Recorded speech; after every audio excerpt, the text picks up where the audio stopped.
संध्या वेला अभी होने में काफ़ी टाइम है, पर आज जहाँ के मौसम का पता नहीं, क्योंकि कहते हैं कि बहुत बारिश होने वाली है।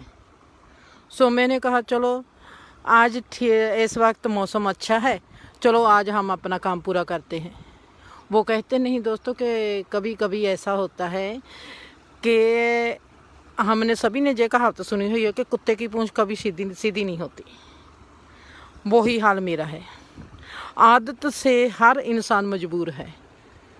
वारिस शाह ना आदतां जांदियां ने, भावें कट्टिए पोरियां पोरियां जी। आदत से इंसान मजबूर है। बहुत बारिश हो रही है, सो खुदा से मांगा कि कुछ रहम किया कर। पहले तो अपनी ओर लगा लेता है इंसान को, तो फिर बहुत कुछ करता है, रुकावटें डालता है। सो मेरे को 1 घंटा चाहिए, सो मेरे को 1 घंटा खुदा ने दे दिया। पता नहीं, कभी कभी ऐसा लगता है कि जो बात प्यार से नहीं होती धमकी से हो जाती है। मेरे साथ सदा ही ऐसा हुआ है। लोगों से प्यार से बात करती हूँ तो कोई हाथ नहीं पकड़ता, खुदा को धमकी दे देती हूँ तो वो उसी वक्त मेरी बात मान लेता है। अजीब सा ही खेल है। चलो, शायद बहुत से दोस्त अभी तो सोए हुए होंगे, जब उठेंगे तब उसी वक्त देखना कि हम उनको सलाम भेजते हैं, नमस्कार भेजते हैं। खुश रहो, आबाद रहो, हंसते रहो, बसते रहो। एक कहानी से मैं अपनी बात आज की करती हूँ। सवाल का जवाब खुद ही मिल जाएगा आपको। 2 दोस्त थे, वो पार्क में जाते थे। हर रोज पार्क पर घूमने जाते थे। एक इंसान दूसरे इंसान को रोज मिलता है और वो कहता है, अपनी बात बताता है कि मेरे को एक इंसान से ज़िंदगी में मिलना है। मेरे को उसकी लिखनी पसंद है, मेरे को उसका जो भी लेख आता है बड़ा ही अच्छा होता है, मैंने उससे मिलना है। और वो कहता है कि वो कौन है? वो कहता है मैंने उसको कभी देखा नहीं, पर मैं उसको जानना चाहता हूँ और उससे मिलना चाहता हूँ। वो मेरा आइडल पर्सन है।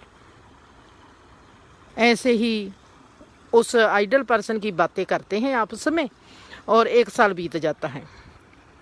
एक दिन जो उस इंसान से मिलना चाहता है, उसके हाथ में एक अखबार आती है। वो देखता है कि अखबार में किसकी तस्वीर है। वो देखता है इस इंसान को तो मैं हर रोज मिलता हूँ, यही तो पार्क में होता है, और ये वही इंसान है जिसको मैं मिलना चाहता हूँ। उसको बड़ा सरप्राइज हुआ कि इसने भी मेरे को बताया नहीं कि तू मेरे को ही मिलना चाहता है, मैं ही तुम्हारा वो आइडल पर्सन हूँ। वो जाता है पार्क में, भागा भागा जाता है। उसके खुशी का ठिकाना नहीं। सबसे पहले यही सवाल करता है।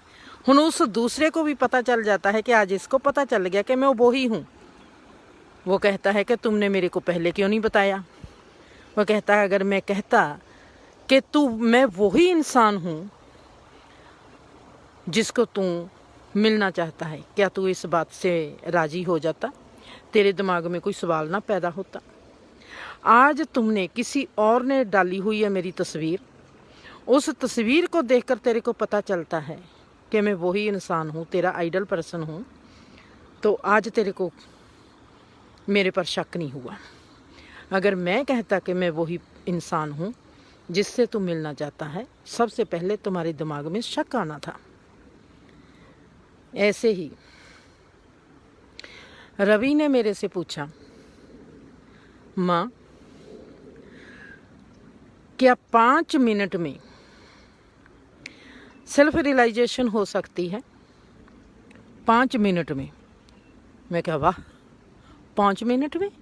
5 मिनट में आपको कौन कहता है कि 5 मिनट में भी सेल्फ रियलाइजेशन हो सकती है? नहीं माँ, 5 मिनट में आप मेरे सवाल का जवाब दो। 5 मिनट में सेल्फ रियलाइजेशन हो सकती है? मैंने कहा, रवि खाना बनाने में कितना वक्त लगता है और खाना खाने में कितना वक्त लगता है, ये बात बता देना। तेरे सवाल का जवाब तेरे को मिल जाएगा। पहला बीज बोया जाता है, उसको काटा जाता है, भाजी बनाई जाती है, फिर उसको खाने में कितना वक्त लगता है? 5 मिनट। कहता है हाँ। और उसकी तैयारी 6 महीने, 1 साल, 2 साल, 3 साल। फिर खाने में सिर्फ 5 मिनट। सेल्फ रियलाइजेशन को 5 मिनट नहीं लगते, सेल्फ रियलाइजेशन को सिर्फ 1 पल लगता है।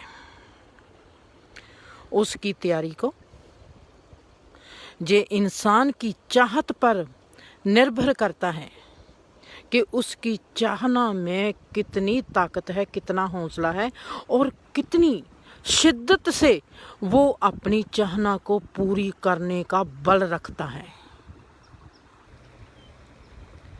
इनलाइटमेंट हो या सेल्फ रियलाइजेशन हो, ये सिर्फ 1 पल का काम है, 1 पल में हो जाती है। पर उसकी तैयारी को इंसान के ऊपर निर्भर करती है कि इंसान कितना गहरा है, वो किस तल से और किस म्यार से बैठकर देखता है और सोचता है। कई बात करते हैं जिस्मी तल पर होते हैं, सेल्फ रियलाइजेशन की बात करते हैं। कई मानसिक लेवल पर होते हैं, कोई बौद्धिक लेवल पर होते हैं, कोई आत्मिक लेवल पर ही होते हैं। ये जरूरी नहीं कि आत्मिक लेवल पर होने वाला ही पहले सेल्फ रियलाइजेशन को प्राप्त करेगा। जिस्मी तल पर होने वाला भी पहले सेल्फ रियलाइजेशन को प्राप्त कर सकता है। सिर्फ हमारी कीमिया जो है वो है अवेयरनेस, होशमंदी।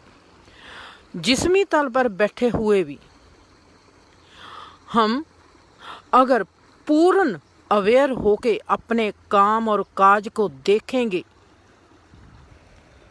हम सेल्फ रियलाइजेशन को प्राप्ति कर लेंगे। सेल्फ रियलाइजेशन होती क्या है? हम सेल्फ रियलाइजेशन कहते किसको हैं? आत्मबोध। आत्मबोध क्या होता है? आत्म का कैसे बोध होगा? आत्मबोध कहते किसको हैं? हमने ये जानना है। आत्मबोध ऐसे ही मैं नंबर 1 हाईवे पर, जो कि वैनकूवर से लेके टोरंटो तक चलता है,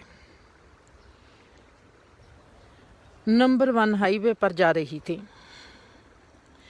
मेरे ही पास से एक बड़ा ट्रक गुजरता है और वहाँ पर उस ट्रक को चला रहा है एक इंग्लिशमैन। और मैंने उस इंग्लिशमैन की ओर देखा, उसने मेरे को देखकर मुस्कुराहट भेजी और मैंने उसको मुस्कुराहट भेजी। और वो जब तक मैं उससे ओझल नहीं हुई और वो मेरे को बाय बाय कर रहा था, हाथ हिला रहा था, उसका हाथ हिलाते देखकर, उसकी मुस्कान को देखकर मेरे में साइलेंस आ गई। मैं मौन में चली गई। मौन में जाते वक्त मैं देख रही हूँ कि मेरे में गहरी साइलेंस उतर आई और मैं देखती हूँ कि मेरे जो हाथ स्टीयरिंग पर है, मैं कार चला रही हूँ, मेरे हाथ जो स्टीयरिंग पर है, मेरे जाते जाते हाथ गायब हो गए। मेरे को हाथ दिखाई नहीं देते। शरीर ने अपना काम करना है, मन ने अपना काम करना है, बौद्धिक ने अपना काम करना है और हमारी आत्मा ने अपना काम करना है, चेतना ने हमारी ने अपना काम करना है। शरीर अपना काम कर रहा है। ये चेतना के ही 4 डिमेंशन है। शरीर वैसे ही हाथों को पकड़ाया हुआ है स्टीयरिंग और कार चल रही है। और मैं देखती हूँ कि मैं जहाँ पर बैठी हूँ, जहाँ से मैं देख रही हूँ, मेरे हाथ गायब हो गए। मेरे को कार मेरी दिखनी बंद हो गई। पर मैं कार चला रही हूँ पर मेरे को कार दिखाई नहीं देती। हौले हौले मैं क्या देखती हूँ, जो आले दुआले के रुख हैं वो भी अलोप होना शुरू हो गए। सब कुछ अलोप हो गया, पर कार चल रही है। मैं वन फ्रीवे पर जा रही हूँ, सब कुछ अलोप हो गया। मेरे को कोई भी चीज़ दिखाई नहीं देती। मैं गहरे मौन अवस्था की सिर्फ चेतना में रह जाती हूँ। मैं चेतन, जिसको कहते हैं चेतन स्वरूप, मैं चेतन स्वरूप होगी और मेरे को कोई दिखाई नहीं देता। पर मैनू इतना इल्म है कि कार चल रही है और मेरे हाथ स्टीयरिंग पर है। उस वक्त मैं खुदा को कहती हूँ कि ये तेरी क्या है। खुदा कहता है ये है आत्मबोध। अपने आप का, खुद का निराकार रूप देखना, अपने आप को उस मुकाम पर देखना जहाँ पर आपको कोई भी पदार्थ नहीं दिखाई देगा, पर आप खुद हो गई। आपको दिखाई देगा कि मैं हूँ, पर मेरा कोई भी आकार नहीं, मेरा कोई भी रंग नहीं, मेरा कोई भी रूप नहीं। मैं आकार, रूप, रंग इन्ना तो वखरा हूँ। उस तो इलावा भी मेरा एक निराकार रूप है जिसका मैनू एहसास है, पर मेरे को मैं दिखाई नहीं दे रहा। जब ये हम देखते हैं मैं हूँ, पर मेरे को मेरा रूप, रंग, आकार दिखाई नहीं दे रहा, ये है आत्मबोध। हमको पता चल गया कि हमारा एक निराकार रूप है। जब ये हमको दिखाई देता है निराकार रूप, इसको कहते हैं सेल्फ रियलाइजेशन। जब ये हो जाती है तो इंसान को मौत से डर नहीं लगता। वो हर डर से फ्री हो जाता है। उसको जीवन जीने का मजा आने लगता है। अब इसको कहते हैं हिंदू धर्म में और सिख धर्म में बदे मुक्ति, बॉडीलेस बॉडी। बॉडी है पर बॉडी से पार है। इसको वेदों में लिखा है विदेह मुक्ति, देह से, जिस्म से विदेह हो जाना, पार हो जाना, मुक्त हो जाना। इसको कहते हैं सेल्फ रियलाइजेशन। अब हमने देखना है कि गॉड रियलाइजेशन किसको कहते हैं। गॉड रियलाइजेशन वो होती है जब हम जीवन से मुक्त हो जाते हैं, बदेह से मुक्त हो गए, शरीर से मुक्त हो गए तो सेल्फ रियलाइजेशन, आत्मबोध हो गया। जब जीवन से मुक्त हो गई तो इसको कहते हैं गॉड रियलाइजेशन। जहां पर मिलता है इंसान को निर्वाणा।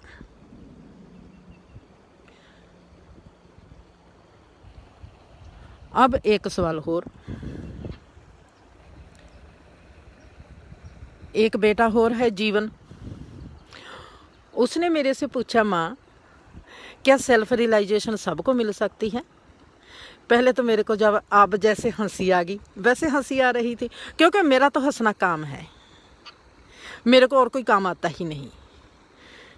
जितना मैं खुद पर हंसती हूँ उतना ही आज जीवन पर हंसती हूँ, उतना ही मौत पर हंसती हूँ।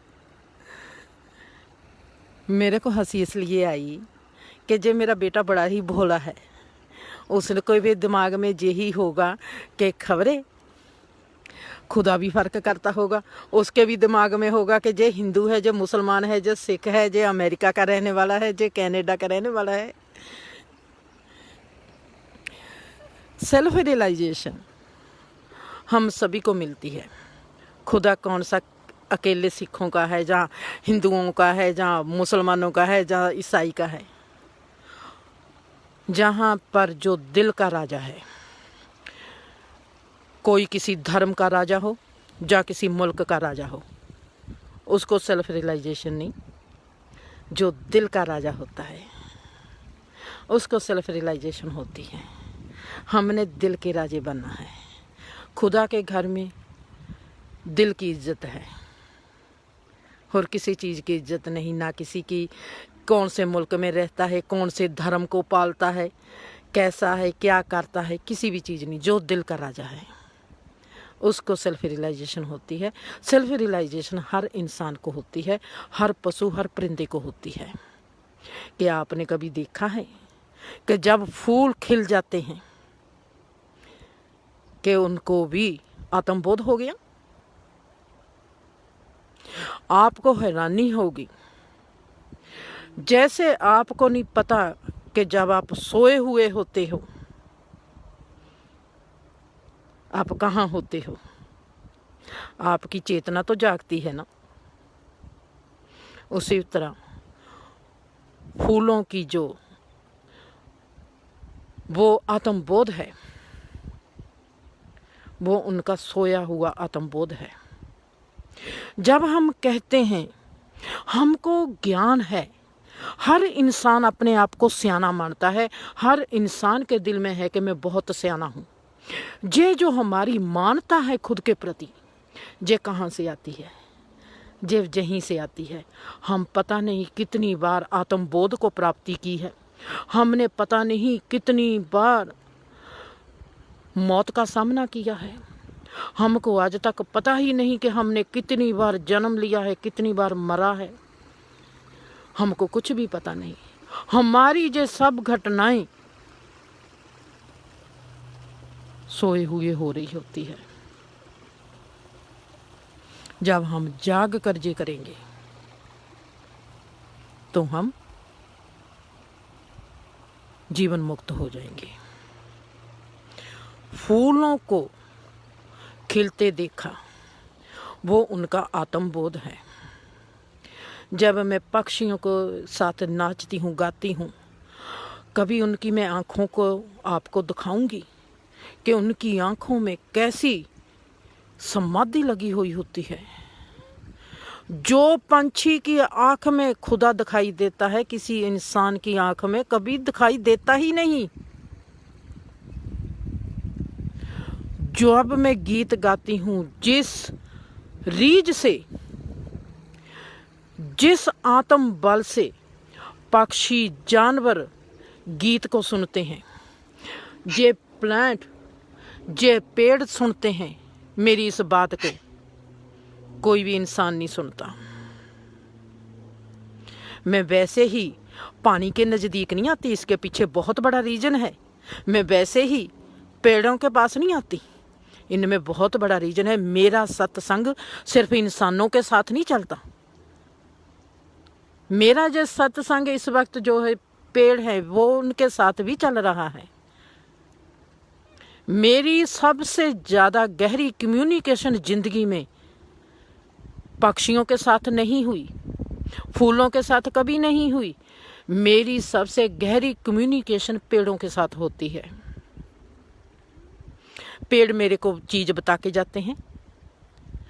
पेड़ वो हैं जो मेरी जिंदगी को सबसे पहले जिस चीज़ ने मेरे को संभाला था जब मैं बीमार थी, वो था पेड़। पेड़ मेरे सबसे पहले लवर हैं, जिनसे मुझको प्यार हुआ था और पेड़ों को मेरे से प्यार हुआ था। आज भी मेरी गहरी कम्युनिकेशन जब भी होती है पेड़ों के साथ होती है। पेड़ मेरे को बात बता के जाते हैं कि तू ऐसे कर, तू ऐसे कर, तू ऐसे कर। ये बात भरोसे जोग नहीं है, पर जिसके साथ बीत रही होती है वो अपनी इस बात को किससे कहेगा, कैसे कहेगा। ये मैं नहीं सोचती कि मैं आप लोगों से बात करती हूँ। मैं आप लोगों से भी बात करती हूँ। जैसे आप लोग मेरे लिए अहम है रखते हो, आप लोगों से मेरा प्यार है। मेरा प्यार, मेरा बहुत जीवन का गहरा हिस्सा मुझको पेड़ों ने संभाला है। मेरा बहुत प्यारा दोस्त, मेरा बहुत प्यारा संभाल करने वाला प्यारा जे रुख है, जे नेचर है। मेरे को पता है कि जब जे मेरी तरफ देखते हैं मैं हैरान हो जाती हूँ। इनकी देखनी, आपने कई बार मेरे लेखों में पढ़ा होगा कि मैं रुखों से शर्मा कर चलती हूँ। मेरे को आज तक किसी इंसान से शर्म आई है या नहीं आई, पर मेरे को रुख से सदा ही शर्म आई है। रुख मेरी औकात से बहुत बड़ी औकात रखते हैं। रुख जब हरा होता है, हर स्प्रिंग में, हर बहार में, आपको पता है कि इसका तना कैसे आत्मबोध से ज्ञानवान हो जाता है। अमेजिंग। जब मैंने ब्लॉगर बनाया, मैंने सबसे पहले यही लिखा था मेरे पहले लेख में कि मेरा दिल करता कि मैं दुनिया को बतलाऊं, मैं इंसानों को ये कहूं कि जो ये क्रिएशन रची हुई है परमात्मा ने, ये एक ऐसी सीख है, एक ऐसा संबॉलिक है, ये एक बहुत ही गहरा धार्मिक ग्रंथ है। हम आज जिसको कहते हैं कि ये तो रुख है, काट देते हैं, ये तो एक जानवर है, काट देते हैं। हम किसी को समझते ही नहीं, सिर्फ इंसान की औकात समझता है। फिर जे मुसलमान है तो मुसलमान की औकात ही मानता है, अगर कोई हिंदू है तो हिंदू की ही औकात मानता है। अरे भाई, जिस समय आप, जिस वक्त आप मिट्टी में हो गए, जिस वक्त आप मरेंगे, तो उस वक्त आपकी औकात कहाँ जाएगी भाई? इसके बारे में भी सोचा है? औकात जीवन में हर चीज की है। इंसान ने ठेका नहीं लिया हुआ कि सिर्फ इंसान की औकात है। जो हंकारी है वो ही कहेगा कि मैं जे मुल्क का हूँ, मैं जे धर्म का हूँ, सिर्फ इंसान की औकात है। मेरे को कई कम्युनिटी के लोग ऐसे मिलते हैं, वो कहते हैं, इतने बन ठन के कहते हैं, ओ ये तो क्रिएशन जो खुदा ने रची हुई है, जो तो इंसान के लिए रची हुई है। वो परिंदे को जैसे मर्जी खाए, वो जानवर को जैसे मर्जी खाए। अरे वाह, अगर खुदा ने तुम्हारे लिए जो क्रिएशन रची हुई है, तुम कुछ भी कर सकते हो, पहले खुद को तो खुश कर लो। कभी खुद को खुश किया है? कभी अपनी माँ या बाप को, अपने बहन भाई को खुश किया है? अपनी जिंदगी से खुश हो, अपने आप से खुश हो। परिंदों पर, जानवरों पर, रुखों पर तो अपना रोब जमाते हो कि ये खुदा ने हमारे लिए बनाया है। तुमको किस लिए बनाया है? ये औकात दिखाने के लिए, झूठी शान के लिए?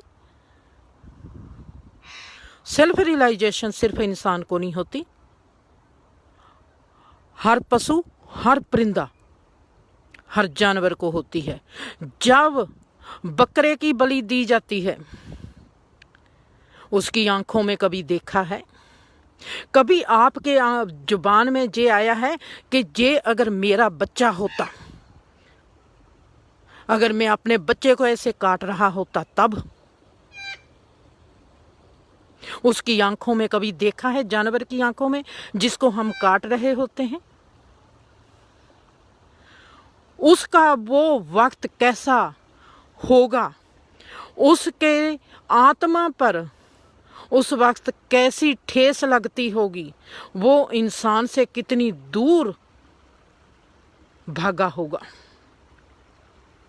जब हमारी जिंदगी में कई इंसान ऐसे आते हैं जो इंसानों को देखकर घबराते हैं, जो इंसानों से दूर रहना चाहते हैं।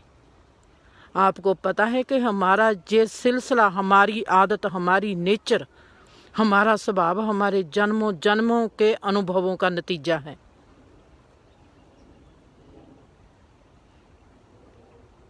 कभी किसी परिंदे की आंख में देखा है? बहुत बड़ी बड़ी बातें करते हैं धार्मिक ग्रंथों की,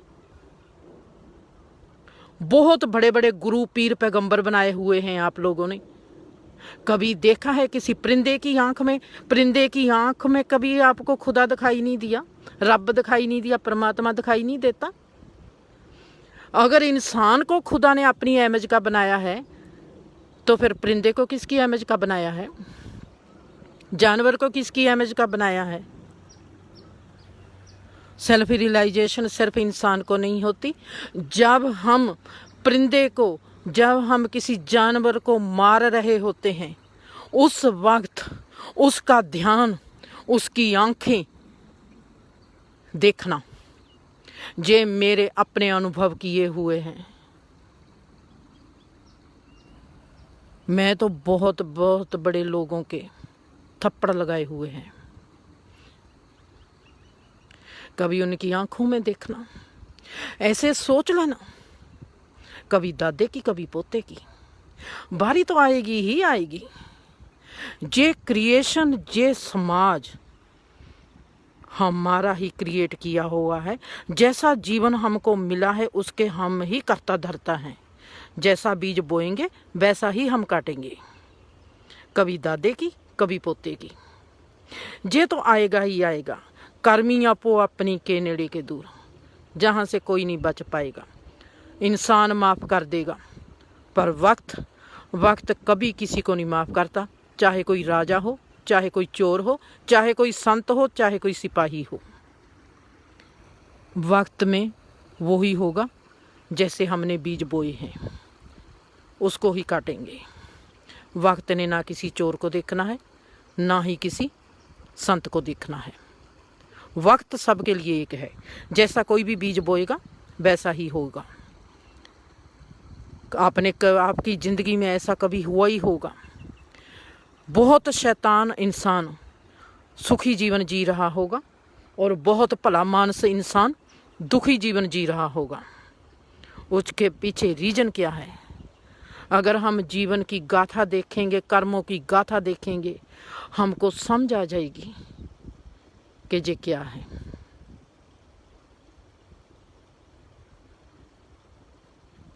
अभी जाना नहीं, अभी एक सवाल हो रहा है, क्योंकि बारिश होने का मैंने देखना है।